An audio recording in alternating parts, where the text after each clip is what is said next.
தாவேக அரசு முதல் முறையாக கொண்டு வந்த பட்ஜெட்டில் இவ்வளோ குளறுபடிகள் நடந்திருக்கா? நாள் முழுவதும் வெற்றி திட்டம் அப்படின்னு சொல்லி பல அறிவிப்புகளை பட்ஜெட்டில் அறிவிச்சதுக்கப்புறம் சாயங்காலம் விஜய் அரசு மக்களுக்கு பேராபத்தை கொடுக்கக்கூடிய ஒரு செயலில் ஈடுபட்டிருக்கு அப்படின்ற செய்திகள் வந்துகிட்டு இருக்கு.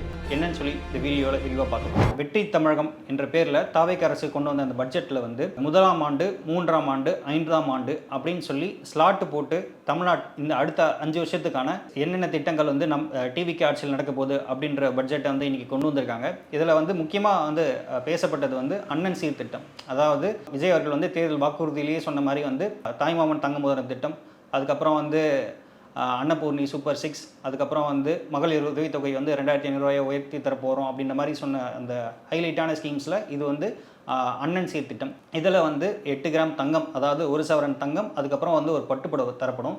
இது மோஸ்ட்லி அவருடைய ஆதரவாளர்கள் அதிகமாக இருக்கிற பெண்கள், அதுக்கப்புறம் இளைஞர்கள் குறித்து தான் அவர்கள் பண்ணிட்டு வராங்க. ஸோ அதில் பெண்களை குறி வச்சு இந்த விஷயம் பண்ணப்படுது அப்படின்ற மாதிரி பார்க்கலாம். குறிப்பாக திருமணம் ஆகிற அந்த பெண்களுக்கு இந்த பட்டுப்புடவை தர விஷயம், 1 சவரன் தங்கம் தர விஷயம் பெண்கள் மத்தியில் விஜய் அவர்களுக்கு ஒரு பெரிய நன்மதிப்பை ஏற்படுத்தும் அப்படின்ற ஒரு திட்டத்தில் தான் இந்த விஷயத்தை முதல் அனௌன்ஸ்மெண்ட்டாக கொண்டு வந்திருக்காங்க. மகளிர் உரிமை தொகை 2500 ரூபா, அந்த திட்டம் எப்போ நடைமுறைக்கு வரும், எப்போ அந்த காசு மக்களுக்கு தரப்படும் அப்படின்ற விஷயம் தான் எல்லாருக்கும் ஒரு பெரிய கேள்வியாக இருந்தது. அந்த திட்டம் குறித்து இந்த பட்ஜெட்டில் எந்த அறிவிப்பும் வரல. அதே போல் அன்னபூர்ணி சூப்பர் 6, அதாவது ஆண்டுக்கு 6 சிலிண்டர் இலவசமாக தரப்படும் அப்படின்ற மாதிரி சொல்லியிருந்தாரு. அந்த திட்டம் குறித்தும் இந்த பட்ஜெட்டில் எதுவும் பெருசாக பேசப்படல. அதே போல் வேலையில்லா இளைஞர்களுக்கு 4000 ரூபாய் உதவித்தொகை தரப்படும் அப்படின்ற மாதிரியான விஷயமும் சொல்லியிருந்தாங்க. இளைஞர்களுக்கு அதை எதிர்பார்த்து நிறைய பேர் காத்துக்கிட்டு இருந்தாங்க. அந்த திட்டம் குறித்தும் இந்த பட்ஜெட்டில் எதுவும் சொல்லப்படலை. ஆனால் தாய்மாமன் தங்க முதல்வர் திட்டம் அது முன்னாடியே சொல்லியிருந்த மாதிரி செப்டம்பர் 15ஆம் தேதி அண்ணா பிறந்தநாள் அன்றைக்கி தாய்மாமன் திட்டம் தொடங்கப்படும் அப்படின்ற அந்த விஷயத்தை சொல்லியிருந்தாங்க. அந்த திட்டத்துக்கு 560 கோடி ஒதுக்கீடும் செஞ்சுருந்தாங்க.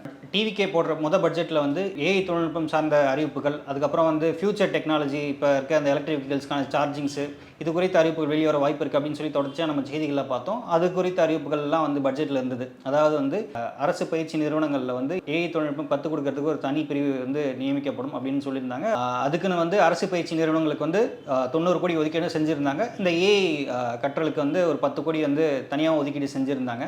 அப்பார்ட்மெண்ட்களில் இவி வெஹிக்கிள்ஸ் சார்ஜிங் ஃபெசிலிட்டி அமைக்கிறதுக்கு மானியம் தரப்படும் அப்படின்ற விஷயம் சொல்லியிருந்தாங்க. அதுக்குன்னு 3 கோடியும் ஒதுக்கீடு செஞ்சுருந்தாங்க. ஆல்ரெடி திமுக ஆட்சியில் அமல்படுத்தப்பட்ட நிறைய திட்டங்களுக்கு புதுசாக பேர் மாற்றம் செஞ்சு வெற்றி அப்படின்ற ஒரு பேர் மட்டும் ஆட் பண்ணி நிறைய திட்டங்கள் ஆட் பண்ணியிருந்தாங்க. அதாவது லேப்டாப் கொடுக்குற ஸ்கீம், உலகம் உங்கள் கையில் அப்படின்ற திமுக ஆட்சியில் கொண்டு வரப்பட்ட அந்த திட்டத்தை வெற்றி மடிக்கணினி திட்டம் அப்படின்னு, அதே போல் நான் முதல்வன் திட்டம், அதை வெற்றி திறன் பயிற்சி திட்டம் அப்படின்னு சொல்லி மாற்றிருக்காங்க.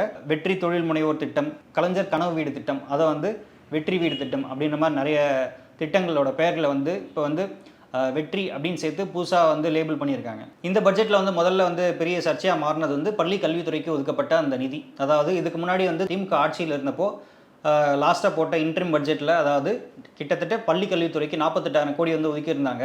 இந்த முறை டிவிகே ஆட்சியில் வர பட்ஜெட்டில் அது 44,000 கோடியாக குறைக்கப்பட்டு ஒதுக்கப்பட்டிருந்தது. இது பெரிய சர்ச்சையாக மாறிச்சு. இதுக்கு பள்ளி கல்வித்துறை அமைச்சர் ராஜ்மோகன் அவர்களும் நீதித்துறை கூடுதல் தலைமைச் செயலாளர் சித்திக் அவர்களும் ஒரு விவரங்கள் கொடுத்தாங்க. முழுமையாக பள்ளி கல்வித்துறைக்கு ஒதுக்கப்பட்ட நிதி முழுமையாக செலவு செய்யப்படலை அப்படின்ற மாதிரியான விளக்கங்கள்லாம் கொடுத்துருந்தாங்க. அதனால தான் அந்த 4000 கோடி நாங்கள் குறைச்சிருக்கோம் அப்படின்ற மாதிரி சொல்லியிருந்தாங்க. ஏன்னா இதுக்கு முன்னாடி வரைக்கும் திமுக ஆட்சியில் இருந்தபோது தொடர்ச்சியாக பள்ளி கல்வித்துறை அதுக்கு ஒதுக்கப்பட்ட நிதி தொடர்ந்து வருஷம் ஒரு பட்ஜெட்லேயும் அதற்கு கூடுதல் நிதி தான் வழங்கப்பட்டிருந்தது. ஆனால் இந்த வாட்டி அது குறைஞ்சது பெரிய சர்ச்சையாக மாறி இருந்தது. இந்த சர்ச்சைக்கு விளக்கம் கொடுக்குற விதமாக தங்கம் தென்னரசு அவர் கொடுத்த இந்த பேட்டி தான் தாவேகா முதல் முறையாக கொண்டு வந்த அந்த பட்ஜெட்டில் எவ்வளோ குளறுபடிகள் இருக்குது அப்படின்றது வெளிக்கொண்டு வந்திருக்கு.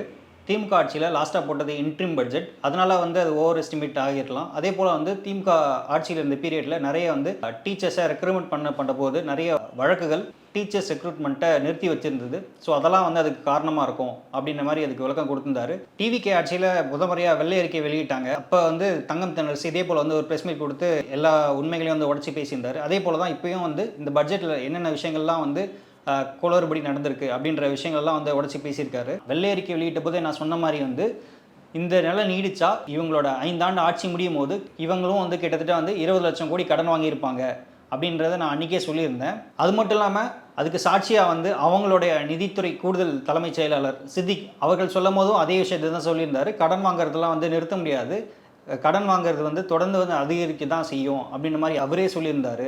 இது வந்து அவர் கொடுத்த ஒப்புதல் வாக்கு மூலம்னே எடுத்துக்கலாம்.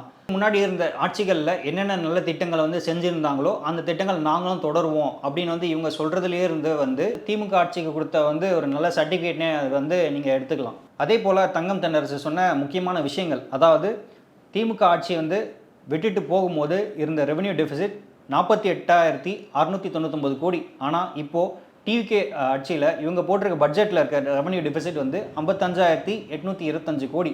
அதாவது கிட்டத்தட்ட வந்து 7,000 கோடி வந்து வருவாய் பற்றாக்குறை உயர்ந்திருக்கு அப்படின்றத வந்து இவங்களே குறிப்பிட்டிருக்காங்க. அது மட்டும் இல்லாமல் மூலதன செலவு திமுக ஆட்சியில் இருந்தப்போ 59,622 கோடி. ஆனால் இன்றைக்கி இவங்க பட்ஜெட்டில் கணக்காட்டுறது 56,985 கோடி. இதில் 3,000 கோடி வந்து மூலதன செலவில் வந்து குறைச்சி காட்டியிருக்காங்க. அதே போல் வந்து ஸ்டேட் ஓன் டேக்ஸ் ரெவென்யூஸ் எஸ்ஓடிஆர் அப்படின்னு சொல்லப்படுற மாநில சொந்த வரி வருவாய், இது வந்து திமுக விட்டு சென்ற போது வந்து 2,29,000 கோடியாக இருந்தது. இப்போ டிவிகே ஆட்சியில் வந்து இந்த பட்ஜெட்டில் போட்டிருக்கிறது வந்து 2,26,000 கோடி. அதாவது இந்த இடத்துல 3,000 கோடியை வந்து அரசுக்கு வரக்கூடிய வருவாயில் குறைஞ்சிருக்கு. அதே போல் திமுக ஆட்சியில் இருந்தப்போ ரெவன்யூ எக்ஸ்பெண்டிச்சர் 3,93,000 கோடி. ஆனால் இப்போ டிவிகே வந்த உடனே அவங்க பட்ஜெட்டில் போட்டிருக்கிறது வந்து 4,05,000 கோடி. இதுலேயே வந்து ரெவன்யூ எக்ஸ்பெண்டிச்சர் கூடுதலாக இருக்குது, 12,000 கோடி கிட்டத்தட்ட கூடுதலாக இருக்குது.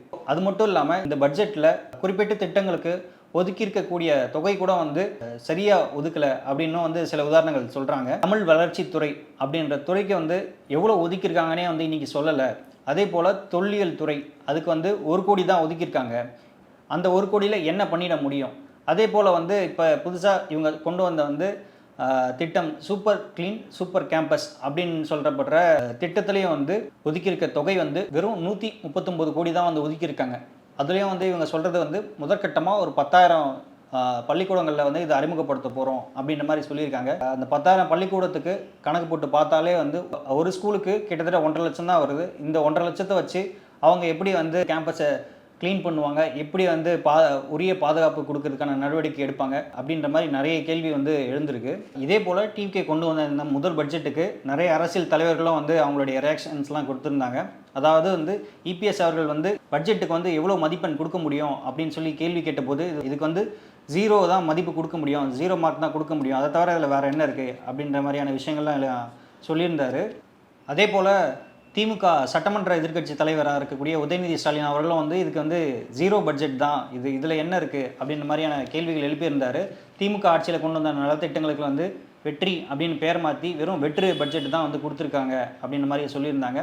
அதே போல் டிவிகே கொண்டு வந்த அந்த முதல் பட்ஜெட் குறித்து நிறைய அரசியல் தலைவர்களும் அவங்களுடைய ஏமாற்றத்தை வெளிப்படுத்தியிருந்தாங்க. குறிப்பாக வந்து பாமக தலைவர் அன்புமணி அவர்கள் வெளியிட்ட அறிக்கையிலிருந்து வந்து, அதாவது டிவிகே கொண்டு வந்த ஒரு சில திட்டங்கள் வந்து பாராட்டத்தக்கவை தான், ஆனால் மக்கள் எதிர்பார்க்கின்ற நிறைய திட்டங்கள் குறித்து இதில் வந்து எந்த ஒரு அறிவிப்புமே இல்லை. மகளிர் உதவித்தொகை 2,500 ரூபா வந்து உயர்த்தி தரப்படும் சொன்னது குறித்து இதில் வந்து எந்த ஒரு அறிவிப்புமே இல்லை. நதிநீர் இணைப்பு குறித்து பேசியிருக்காங்க, ஆனால் நீண்ட நாள் கோரிக்கையாக இருக்கிற காவிரி தர்மபுரி இணைப்பு பற்றியோ காவிரி சரபங்கா திருமணிமுத்தாறு இணைப்பு திட்டம் குறித்தோ எந்த ஒரு விஷயமும் வரல. அன்புமணி அவர்கள் சொன்ன இன்னொரு விஷயம் அதுதான் வந்து பெரிய அதிர்ச்சிக்குள்ளாக்கி இருக்கு. அதாவது டாஸ்மாக் கடைகளில் இருக்கிற மது வகைகளை ஆன்லைன் சைட்டு மூலமாக, அதாவது டாஸ்மாக் e2e.in என்ற ஆன்லைன் வெப்சைட் மூலமாக வந்து முன்பதிவு செஞ்சு வாங்கிறது வந்து நடைமுறைக்கு வரப்போகுது அப்படின்ற செய்திகள் வந்து அது மக்களுக்கு பேராபத்தானது.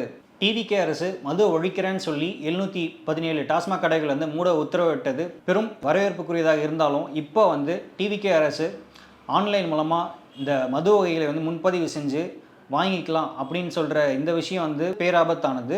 சீர்திருத்தம் பண்ணுறோன்னு சொல்லி மக்களுக்கு தேவையான கல்வி சுகாதாரம் இந்த மாதிரியான துறைகளில் சீர்திருத்தம் மேற்கொள்ளாமல் டாஸ்மாகில் சீர்திருத்தம் கொண்டு வர இந்த நடவடிக்கை வந்து முழுவதும் வந்து ஏற்புடையதல்ல. 21 வயசுக்கு குறைந்த நபர்களுக்கு வந்து மது விநியோகிக்கக்கூடாது அப்படின்ற விஷயம் சொல்லப்படுது. ஆனால் ஒரு யூசர் ஐடி ஒன்று கிரியேட் பண்ணி 21 வயசு நிரம்பி இருக்குது அப்படின்னு சொல்லி ஆதார் கார்டோ இல்லை எந்த ஒரு அட்டையோ கொடுத்து காண்பித்த பிறகு அந்த அக்கௌண்ட்டை வந்து சிறுவர்கள் பயன்படுத்த மாட்டாங்க, 18 வயதுக்கு கீழ் உள்ளவர்கள் வந்து பயன்படுத்த மாட்டாங்க அப்படின்றதுக்கு வந்து என்ன உத்தரவாதம் இருக்குது? அரசு வந்து அதை வந்து எப்படி கண்டுபிடிக்கும்? எவ்வளோ பெரிய கியூவாக இருந்தாலுமே வந்து லைனில் நின்று சாராயம் வாங்குறவங்க எண்ணிக்கை அதிகமாக இருக்கும் போது ஆன்லைனில் ஒரு வெப்சைட்டில் போயிட்டு இந்த சாராயம் வேணும் அப்படின்னு சொல்லி முன்பதிவு பண்ணி பணம் செலுத்தி அது வந்து ஒரு கியூஆர் கோட் கொடுக்குது. அந்த கியூஆர் கோடை எடுத்துகிட்டு போயிட்டு கடையில் கொடுத்து வாங்கும்போது இன்னும் வந்து ஈஸியாக்கி விடுது. இது வந்து மது குடிக்கின்ற பழக்கத்தை வந்து இன்னும் வந்து எளிமையாக்கி விடுது, இன்னும் வந்து ஈஸியாக்கி விடுது. இதனால் வந்து மது குடிக்கிறவங்களோட எண்ணிக்கை தான் அதிகமாகும். இதை வந்து விஜய் தலைமையிலான டிவிகே அரசு வந்து கைவிடணும் அப்படின்னு சொல்லி அந்த அறிக்கையில் வந்து கேட்டிருக்காரு. அவரோட எதிர்ப்பை வந்து தெரிவிச்சிருக்காரு. இப்படி மதுவை வந்து ஆன்லைன் மூலமாக வாங்குற இந்த விஷயம் வந்து மக்கள் மத்தியில் எந்த மாதிரியான தாக்கத்தை ஏற்படுத்த போகுது, மக்கள் இதை ஆதரிப்பாங்களா, எதிர்ப்பாங்களா, இல்லை ஏற்றுப்பாங்களா அப்படின்ற விஷயங்களை வந்து பொறுத்து இருந்து பார்ப்போம். நன்றி.